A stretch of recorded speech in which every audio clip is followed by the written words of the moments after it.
said, what's James's recurrence rate if he does not do radiation? And he said, 2%. And I said, okay.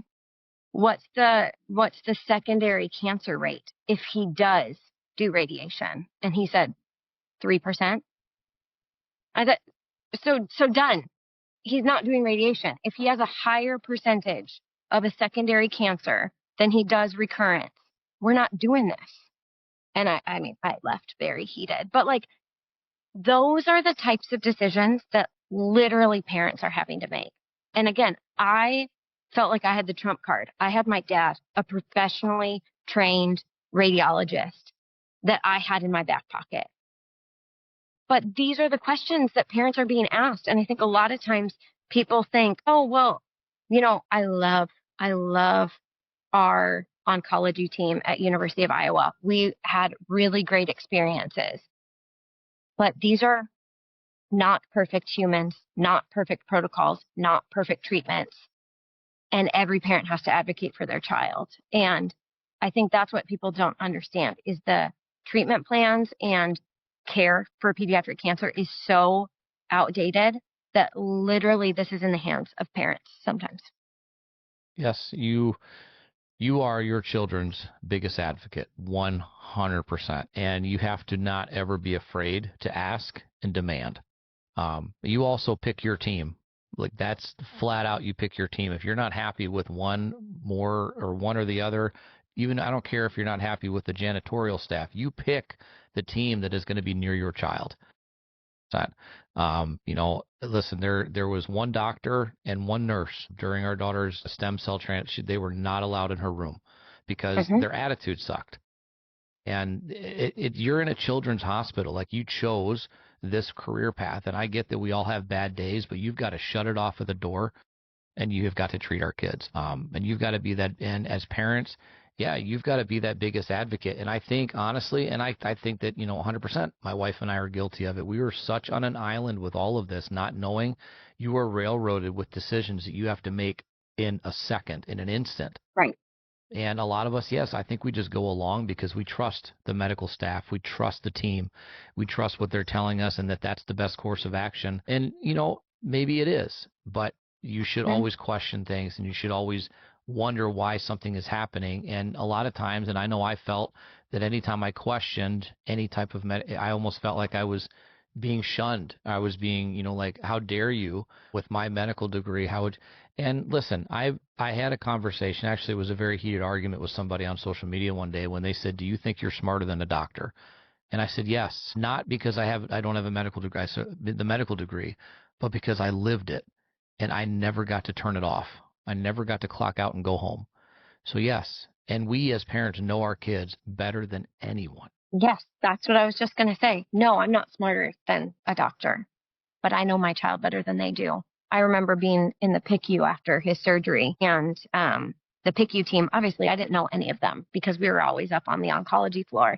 So the PICU was a whole different set of providers and sets of nurses, and they were very, very, very concerned about James's hemoglobin. And they were like having a meeting in the hallway, and I just stepped out and I was like, what's his numbers? And I was like, oh, that's fine. That's normal. And thankfully the lead physician was there, and he stepped in and he's like, MaryBeth, what is his baseline? And I was able, because I stalked his charts. I knew what his red blood cell count, what his white blood cell count. I knew all of his labs because I, as a mom, studied them. I memorized all of his ranges. And so when they told me his hemoglobin was dropping, I was like, I'm not concerned yet. And then, you know, the next day they were like, it's still dropping. I was like, now I will sign off on blood products now because it's low for him, but it was not low yesterday based on your general charts for general 2-year-old males. And I think that's just, again, I don't say this to scare parents. I hope I say this to empower parents. You are your child's best advocate. Not because you're smarter than the doctors and nurses, but because you are the expert when it comes to your child. Right. Without it. Yep, 100%. And that was exactly what I got at with that comment as well, is that No, I don't have a medical degree. I didn't go to school to be to doctor. So no, in that sense, no. But in the sense of knowing my kid, 100%. Yeah, I lied. I lied awake at 4 o'clock in the morning when they came in to do labs, and then waited until 6 o'clock in the morning until my chart went off to tell me what her labs were to make sure she was getting in the right ranges and things were going well. So yeah, we know a lot more as parents than I think we're given credit for. We are understanding these things, and I've often said as well that if you don't think for a second that we're not putting these words into Google or whatever to your choice of search engine to figure out what they are, what the side effects are, what we need to watch out for, you're wrong. And now we have a community of parents and of organizations that I know I have got more phone numbers in my phone right now of other parents in this community that I could reach out and say, hey, is this right? Is this wrong? What do you think about this? And they do the same for us too. You know, hey, what do you think about this? We're having this symptom. What do you think? Because now we're coming together and we're building that database that I wish the medical community had all the time. We're the ones putting that together at this point. And that's why I say that we carry the majority of the weight when it comes to making a difference, because we're the ones living this every single day. Like, Right. I get, and we had some amazing doctors and some that we didn't like, but the ones that were there for the right reasons and that knew your name and had your personal cell phone number and, you know, communicate with on social media, those are the ones that took the time to make you Mhm. more than a patient number and understand your case and fight for you in tumor board and all of that. Those are the ones, right? Those are the ones that I want to put on a pedestal, because those are the ones that got into this for the right reasons and aren't worried about the numbers when it comes out. Well, this patient didn't make it and this patient made it, but now it makes it look like I'm a 50-50. It's no. We understand not everything's going to work all the time, but you've got to take what we tell you and what we say as advice or suggestions as real, and not just nagging parents that want to be the smartest one in the room. Right. Right. And I do think we can have influence. I think that's one thing that I learned when we were in treatment. You know, it was appalling to me that our medical team gave like no guidance whatsoever on nutrition, which I get. They just want kids to eat. Eating anything is better than not eating, at all. But I was appalled at that. And so I actually was very thankful that we had one of our oncologists was a resident at the time, and she sat down with me and was like, what do you think? What have you, when you've read all, because I did read every medical journal that's ever been written about Wilms and bilateral Wilms. And I did a deep dive, and, it would never, ever be a cure for this, obviously. But I do think there are some providers who are now starting to come around to the idea of these building blocks of what could be helpful, what could give a child more stamina to fight, what could boost their immune system. And so that was something, when we were in it, I was thankful to have a provider who was willing to have that conversation and then go up to bat for me as a mom, so that I didn't sound like a lunatic, being like, well, can I order him, high protein stuff? But I think all of those things, like, you're absolutely right. Parents are going to be the ones that start that change and start advocating based on their lived experience. I don't ever want to heap additional expectations or pressures onto these nurses and doctors that are there for the right reasons, because obviously they've gone to medical school. Obviously they've been in training and have experienced a vast array of medical cases. But I do think looking at things holistically, taking into account the financials of a family, taking into account the mental health of a child and their family, things like nutrition, that holistic care is what I want to advocate for more than diagnosis, protocol, treatment plan. It's so much bigger and more complex. Absolutely is. There are so many different pieces to this and so many aspects to everything we go through, from the treatment to the diagnosis to the advocacy to nutrition and all. There's so many pieces. I mean, just think about it as anybody that's been in this situation, and when they're going to give you a diagnosis, about 12 people come in the room from every different specialty to tell you what's going to happen. And for us, that fear when, the nurses come in, the main neurosurgeons came in, the oncology team come in. And once that doctor came in, we knew that something was, and then the nutritionist come in, and then the social worker, and it's all of that comes in and they attack you all at one time. And you're in a very, very, a very nice room, but very small room at that time, getting all this information and how you put it all together. It definitely is going to help, or it's going to dictate what the outcome is going to be later on, and how you are, and honestly, how you're perceived as a parent, perceived as an advocate for your child. And there are so many different avenues out there. So when it comes down to it, the message is always going to be, never be afraid to ask, never be afraid to demand, never be afraid to research. Absolutely. Always be okay with accepting help. I will tell you that my wife and I are terrible at asking for help. We were always that couple that helped everybody else, and that's not to put ourselves in the limelight. It's just the way that it was. And when we got to the position where we were the ones needing help, we're still trying to figure out that it's okay to do that, and that it's okay to ask for assistance, because you know what? That really just shows strength, because you know you have to let go of some of that and find a way to allow people to be there for you so that you can fight this without the added stress of the rest of your life coming down. We were exactly the same. It was one of the most humbling moments of my life when two of my best friends stepped in. My husband and I went to Iowa City with James. We dropped off our other two children with grandparents, and they just said, we got a key to your house, and we are deep cleaning everything, and we're getting your van detailed, and you have meals for the next 2 weeks. Like, such a hard pill to swallow. But by the time we got home, we were so exhausted. Like, literally, I was like, I cannot think of what even is tomorrow, because I was so exhausted from the week before. And so, I think that concept of asking for help, being willing to ask for help and being willing to accept help, and then not to feel the pressure. I was a crazy mom that was like, but I need to say thank you to everybody. And it's like, I finally got to the point that even I delegated that out. I said, hey, friend, here is our caring bridge. Here is our receipts from our GoFundMe. Can you just figure it out and tell these people thank you? Because I couldn't do it. I think you get to that spot where I cannot handle all of these things. And so I think for any families that are new to this, that, maybe your child was just diagnosed with cancer, ask for help, receive help, and don't feel the pressure to say thank you. People are not expecting that. I think I put so much pressure that I wanted people to know that I was thankful. They know you're thankful. Don't feel the pressure to do that. That was too much. The people that are reaching out they're doing it for the right reasons, and that's the people that you want in your corner. Right. I know we definitely it got to the point where we had so many, like we had an organization would drop off like frozen meals and stuff, and we ran out of room in our freezer for stuff because we weren't eating it as fast as they were bringing it.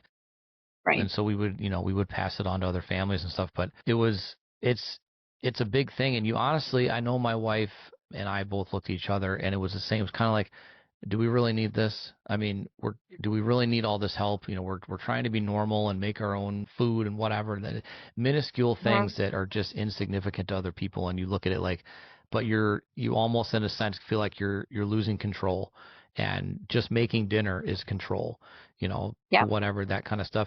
But it's okay. It's okay to take a break. It's okay to sit down and, let the laundry sit for a day. It's okay to allow somebody to come over and give you a break and let you and your spouse take a walk, or, whatever, just get out of the house and do something.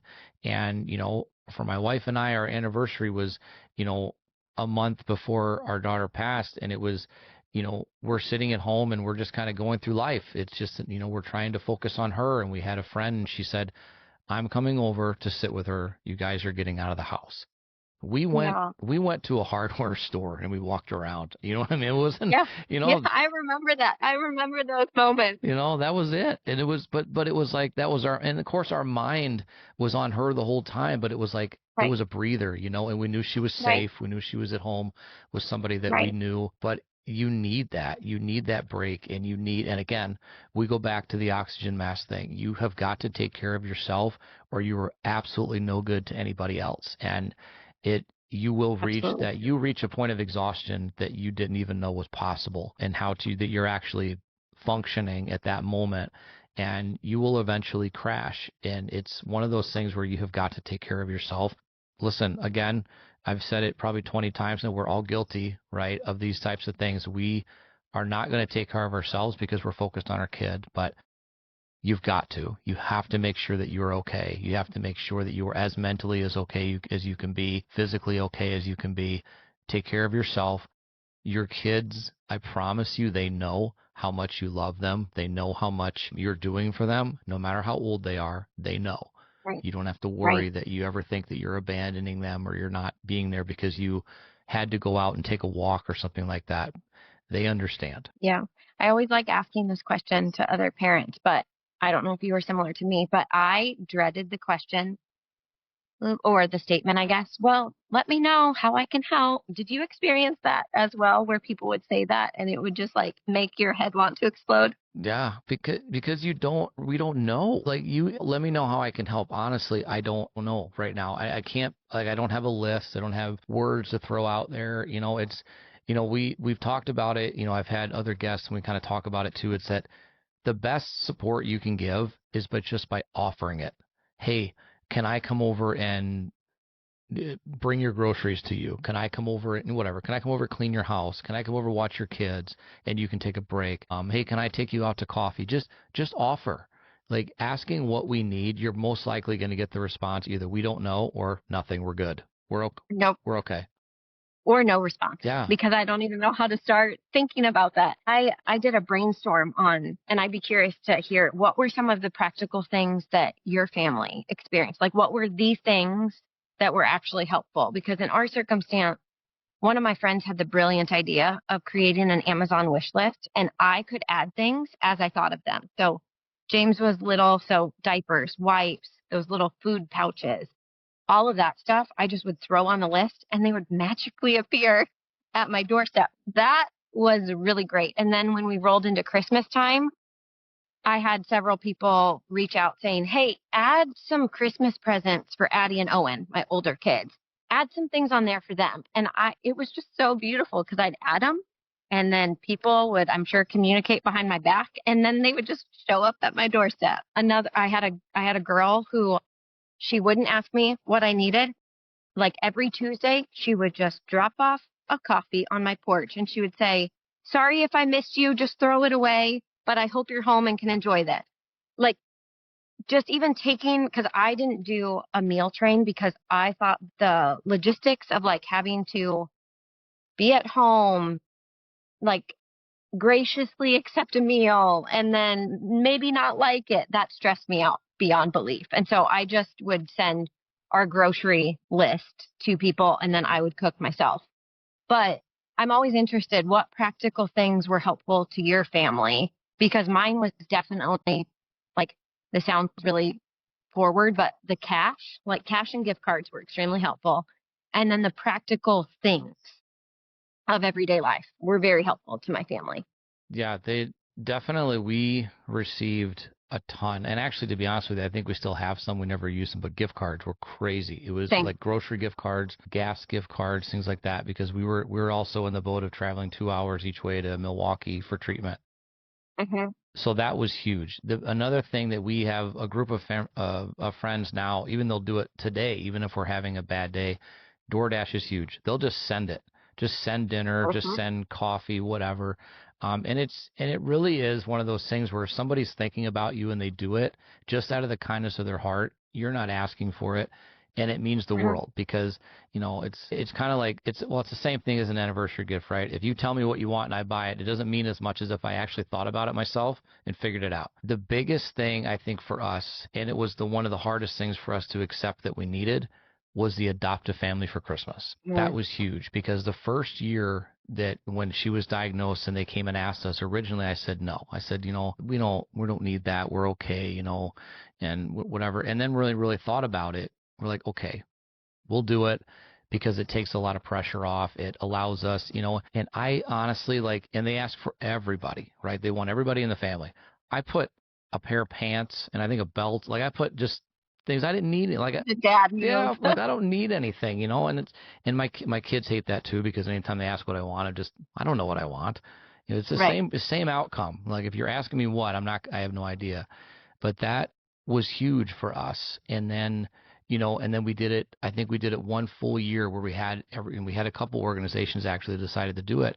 And it was great because it meant that the Christmas that we were going to provide for our kids or that we loved to do prior to diagnosis, we could still do now, because otherwise it wouldn't have been financially, yes, but really because we just didn't have the time or the ability to take ourselves away from that situation and go out and do shopping and stuff like that. And you don't want to when your kid's in treatment. No. Public places are a hard pass. Oh no, it was, and to be honest with you, if we ever took JC out of the house, which was, and she was diagnosed in 2020, so we're right in the heart of COVID times. Everything is, she was diagnosed in January. The world shut down in March. So we were right in the heart of it. We can't even leave the house essentially except to go to treatments. We broke the rules. We broke the rules for our neighbors because she would go to treatment and come home, and that was her only socialization. And that's what they did. And it was really cute. We've got between the houses where my other daughters, and they created this string pulley system between the two houses and the windows, and they were transferring. It's amazing. And every night at 7:00, we got to go in there, and they're like sending notes. And I think one time they sent a roll of toilet paper because everybody knows the joke about toilet paper and COVID. Yeah, during COVID. Yeah. But that was that normalcy that you were looking for, and that normalcy of like providing that Christmas thing, that was for us, that was huge. Trying to continue to do that and having people want to do and have friends even afterwards when we didn't do the adoptive family that were still coming to us saying, hey, we want to buy things for your kids. We want to do this. And we'd say, you don't have to do that, but, we appreciate that you want to do that. And it meant a lot because, you're in a situation where, again, you don't want to ask for help. You don't want to be, as my wife would call it, a charity case. Absolutely. You don't want to be known as that. You want to be the one providing the charity to people and providing what you can. But again, finding that normalcy that it's okay to ask for help and accept these types of things.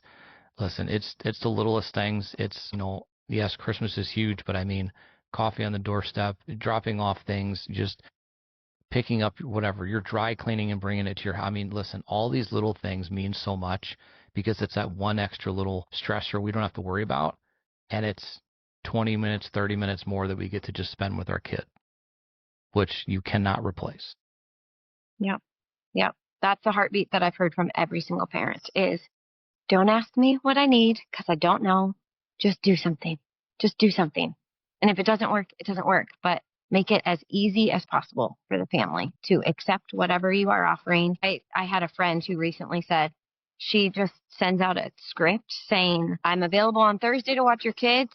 I can go grocery shopping for you on Friday. I can make a meal for you on Saturday. Pick A, B, C, or D, all of the above, or E, none of the above, and just respond with a letter. And I was like, that's genius. You should tell everybody that. This is how you are helpful to a family in any crisis. Obviously, yes, we're talking about childhood cancer, but when people are in crisis, they cannot think of what they need. So just do something. Yeah, just being there and being available is probably the best thing that you can offer somebody because, yeah, we don't know what we need, but we need something. And the best thing you can do is just be there. And I'll branch just slightly off and just say the other side of that is if you don't know what to say, if you are tied up in knots on the inside and you don't know what to say to a parent that is going through something like this, you're close friends, you've been friends for years, maybe you just know them from school, you're a work associate, whatever, you don't know what to say something. It doesn't matter because even if it's wrong, it gives us the chance to correct it. Because by ghosting and saying nothing, it's so much worse. It's so much worse. I feel that in my soul. The first Sunday that I went back to church after James was diagnosed, I felt like I was a zombie. I felt like somebody had chopped off my head and I was walking around like a zombie. And it was terrible because nobody said anything to me. And then I was so thankful for one of the girls that was in Bible study with me. She just beelined for me and she said, it's really good to see you. That's all she said. Really good to see you. And I just started weeping. And I was like, thank you for saying something to me because everybody else was just staring at me. Everybody else was just staring. And I know, like, there could probably be a whole podcast, Curtis, that we could do about the stupid things that people say when your kid has cancer. But even that, I would have rather somebody said something to me that I could correct. That's a great perspective to have on that, by the way. I need to steal that. That I could correct, or that I could laugh about later. Maybe that's really petty of me, but I had a text string with some of my best friends that was like, this idiot just said this to me and told me about this magical mushroom that's magically going to heal James. And I got to like laugh about it, which what they said was not appropriate, but I got to laugh about it. And so I think that's brilliant that, yes, even if you don't know what to say something, or like at least acknowledge them. Acknowledge these families, because otherwise you're treating them like they don't exist. You're treating them like I have the blinders on and I don't want to see it. See these families. See these kids. That's all you have to do. Acknowledge them. Yeah, because the reality of it is we are the same people that we were before this diagnosis happened. We are broken, right, from all of this, but we're the same people. And it's honestly, it seems like people treat it like it's a contagion, like, oh my God, my kids are going to catch it. I'm going to catch it. I don't know what to say. I will say that I probably lost one of the best friends I ever had because of this diagnosis, because he didn't know what to say to me. So his best answer to that was to just walk away and not say anything to avoid making a mistake. And I said, that hurt me more than anything, because you could come to me and talk to me and ask me questions and ask dumb things. Hey, how are you doing? Everybody knows when you ask somebody, how are you doing? Generally speaking, there's a bigger answer, but most people just say, I'm okay, and walk by. But if you really want to know, ask. You know what I mean? And and the other thing is, you have, if someone asks about what's going on, okay, it's September. I dye my hair gold every single September, so it's like it's there, Yeah. And so I dye it every September. And people have to ask, what is it about? Or if I wear a pin, and I have to say, it's because of the Childhood Cancer Awareness Month. My daughter passed away in 2021. Okay, an event, and then you see their face change. The face changes. Oh my God, I'm so sorry. I didn't mean to. No, please bring it up. Please talk about it. Number one, I'll talk about JC forever. I'll talk about her forever. Right. And I want to. So ask the questions and don't be afraid. And you're not going to catch it by talking to me, but you're going to leave with a little bit of understanding about what myself as a parent goes through every day and what so many parents go through every day. And you just go through the life knowing also that no matter who you're next to in your everyday life, you don't know what they're going through. So just be. The biggest lesson I think I learned during our journey, my mom always growing up had said, like, well, don't be harsh with people, give people grace, because you never know what they're going through. She would say that almost every single day. I never felt that more clearly and lived it until James was sick, because I walked around and it was almost like, do they know? Can they tell? Do they know that the reason why I'm walking into Stead Family Children's Hospital in Iowa City is because my kid has cancer? Do they know that the reason why I have a sign on my door with a 50 million rules on it about coming into our house is because my child is immunocompromised? Do they know why I'm getting all of these Amazon packages? Like, I constantly just thought, do they know? Like, or if this person who was rude to me at the grocery store, if they only knew. And I think that has been a learning, not just for myself, but for especially my two older kids. Gosh, they're compassionate and understanding because they lived this right alongside of us. My older kids were 6 and 4-ish when James was diagnosed. And so at a very young age, I think they learned some hefty lessons in compassion and giving grace to others, because we truly do not know what people are going through. And I think it was a very good lesson in actually practically living that out, having gone through this, is because it's so true. We don't know what is going on with people. Yeah, and I wish that more people could understand that, and especially in a world like today, I wish that everybody could just see eye to eye. And listen, we don't have to agree on everything. Right. We don't have to agree with anything, to be honest with you. But difference in conversation and difference in opinions and difference in all of that is really what starts change, because it gives people the ability to understand how other people think and how other people live, and that we're not lemmings. You know what I mean? We're all individual people, and we're going through day-to-day things, and we all have things that are going on in our lives, and how we choose to deal with them, dictates how people kind of act around us. When you're going through, a battle like this, you just want people to look at you like you're just a normal person. Don't look at us like we've done something wrong here. And yeah, and we do, like I said, when we broke the rules a little bit, but as we were getting close to, the end of treatment, yeah, we would go out, we would take her out of the house, because you know what, she deserved to be out of the house and not stuck in, in the room all the day. And yeah, and there would be stares, because she lost all of her hair during treatment, and, there would be stares, and we never really confronted anybody, but it was always a conversation that my wife and I had. Do we confront somebody and say, what is it that you're thinking when you're staring at her? And she noticed it, and she noticed when people were looking at her different. But I'll tell you, the people that never cared were her classmates. They didn't care. They were so happy to have her come back. She tried to go back to school for a little bit, and at that point she was just wanting to be a part of it, and they didn't care. They just accepted her. They were happy to have their friend there. Didn't care that she didn't have hair, that she was wearing a onesie every day to school, that everybody else had to wear a uniform. They didn't care. It's just that we go all the way back to the beginning. These kids, and at such a young age, their compassion for one another. I wish that we could take that compassion, that genuine hearts, and we could inject it into the world just 100%, and give Kids everybody. should rule this place. Yeah. Kids should absolutely be in control, because I think they're some of the wisest humans. They're not jaded, they don't have political opinions, and they see each other as human beings. Yeah. They have nothing in their heart but love, and they have nothing in their heart but understanding, and they don't get tied up in all this stuff. But at the same time, their futures are tied up in all of the BS that goes on every day, and decisions that are going to be made that will give them the opportunity to survive this, and survive it with a meaningful life in the outcome. All that decisions are being made, and they can't even have a voice in it. And that's what hurts the most, because they deserve to be up there speaking. They deserve to have press conferences and be the only thing on the news every single night. Do that. Yeah. Let's get our kids to run. Please. Let's get our kids to do the lobbying. I am all for it. I am all for it. Kids should absolutely rule the world, because, man, they are strong. It is.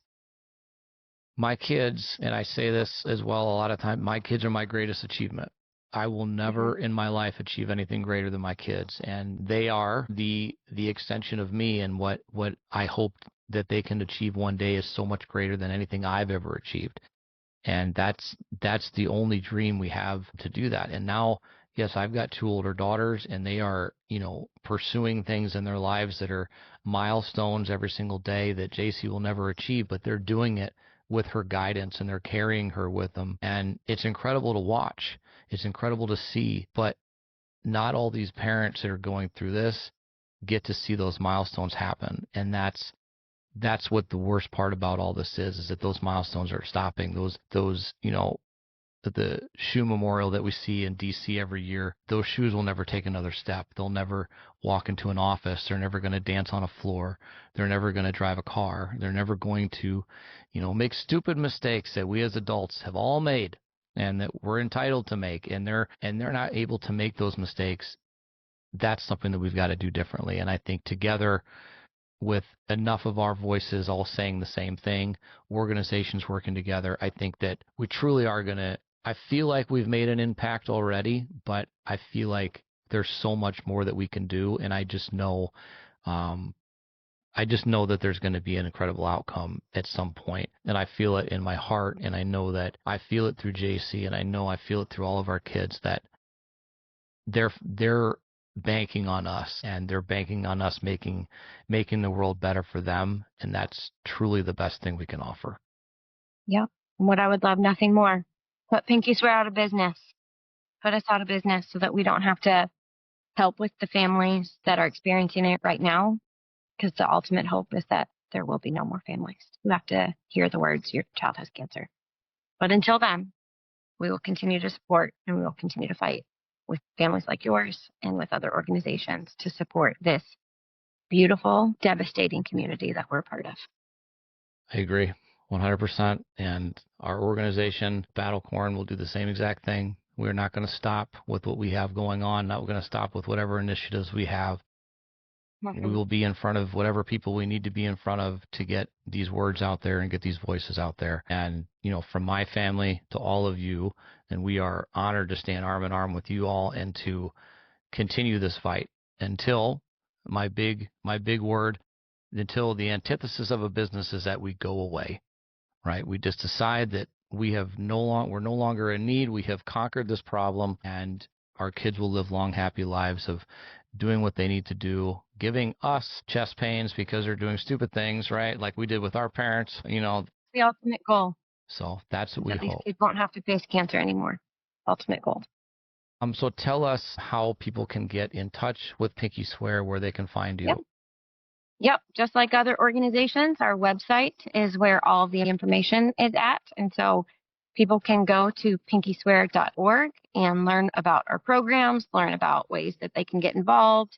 We have a program where people can write letters to kids who have cancer in their families. It goes in our orange envelope program, which you received. And, they can see all the different ways that they can get involved, share our different family story, share Mitch's story. And it's all on the website, pinkyswear.org. Love it. And please, everybody, I will put everything will be in the notes for the podcast. So you'll be able to link right to that website. Please check them out if you can, and always you can help. The best way you can help is always sharing the stories and getting that message out there. Financial help is always, of course, loved and accepted and appreciated 100%. But anytime that the message gets out there and more people hear your name, the better off we're able to help and direct all of those resources to the families that are needed. Yep, absolutely. Is there anything that I did not cover or that we did not cover that you would like to share? I think we nailed it. I think so too. I feel very good about it. Well, there is then one last thing. At the end of every episode, I always ask my guests to give their best advice to whether it's the families or organizations, anything like that. But your best advice to this community that includes those that are currently battling, but also maybe those that are on the cusp of being diagnosed, which is, again, 47 every single day, and may feel like they're on an island. I think that's a hefty question. I think the best advice that I can give is find your community and lean in hard. Don't be afraid to ask for that help. We all need help at different points in our lives. I think that's honestly the best advice that you can give, and something that we will all, especially, it takes a while to learn. It takes a while to understand that it's okay. But asking for help, again, like I said before, does not show weakness. It shows strength. It shows your ability to let go a little bit and realize that in order to get things done, we all need a little bit of help. Yeah, and I think we said this at the very beginning. You can't do this alone, and you're not alone. There's an army of support out there for you. 100%. 100%. And I would venture to guess neither one of us, personally or organizationally, are hard to find or hard to get a hold of. If there's anything that anybody needs, we're always here. Please reach out. Again, pinkyswear.org, and you can get all the information that you need about the organization. Of course, everybody knows where to find me. So I want to thank you once again, Mary Beth, for sharing your story as well as sharing Pinkyswear and Mitch's story as well. Thank you so much, Curtis. Thank you again, and I appreciate it, and we will see you all next week.